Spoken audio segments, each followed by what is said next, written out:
एक कस्बे में एक विधवा अंधी औरत रहती थी। उसका एक बेटा था जिसके पालन पोषण की सारी जिम्मेदारियां उसके कंधों पर थी। वह अपने बेटे को पढ़ा लिखाकर एक बहुत बड़ा आदमी बनाना चाहती थी, इसलिए उसने उसका दाखिला कस्बे के सबसे अच्छे स्कूल में किया। वह दिन रात मेहनत करती ताकि बेटे की स्कूल की फीस दे सके।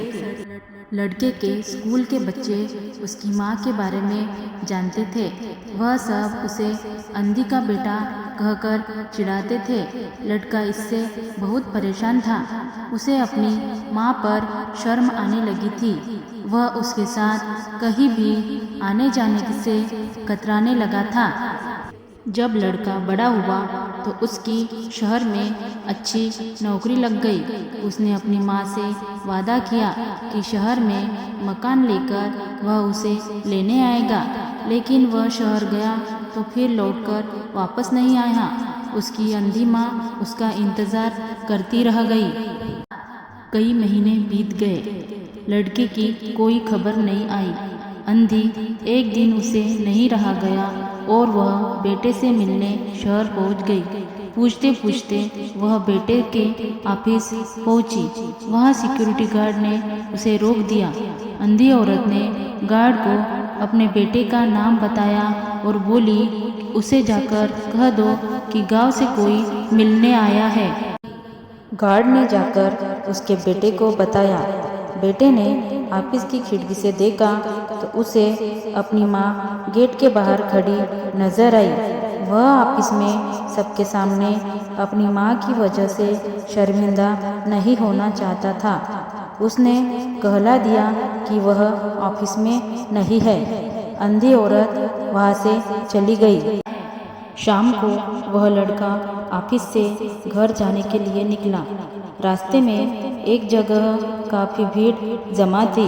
वह अपनी गाड़ी रोककर भीड़ के पास पहुंचा और तो बीच सड़क में अपनी माँ को मरा पाया। उसके हाथ में एक चिट्ठी थी जिसमें लिखा था, बेटा, बड़े दिन हो गए थे, तेरी कोई खबर नहीं मिली। चिंता हो रही थी इसलिए तुझसे मिलने चली आई। तू तो अब बड़ा आदमी बन गया है। तुझसे मिलना अब शायद मुझ गरीब की किस्मत में नहीं, लेकिन मैं बहुत खुश हूँ तेरे लिए। तूने अपना ही नहीं मेरा भी सपना पूरा किया। मलाल है कि तेरी तरक्की देख नहीं सकती। काश बचपन में तेरी आंखों में सरिया न घुसा होता और मुझे तुम्हें अपनी आंखें न देनी पड़ी होती, तो तेरी तरक्की अपनी आंखों से देखकर सुकून से मरती। तेरी अंधी माँ। यह पढ़कर लड़का फूट फूट कर रोने लगा। जिस अंधी माँ पर उसे शर्म आती थी, उसने उसके लिए इतना बड़ा बलिदान किया था।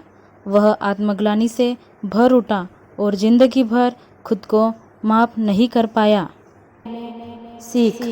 दोस्तों, माता पिता अपने बच्चों के लिए अपना वर्चस्व निछावर कर देते हैं। उनका हमेशा सम्मान करना चाहिए।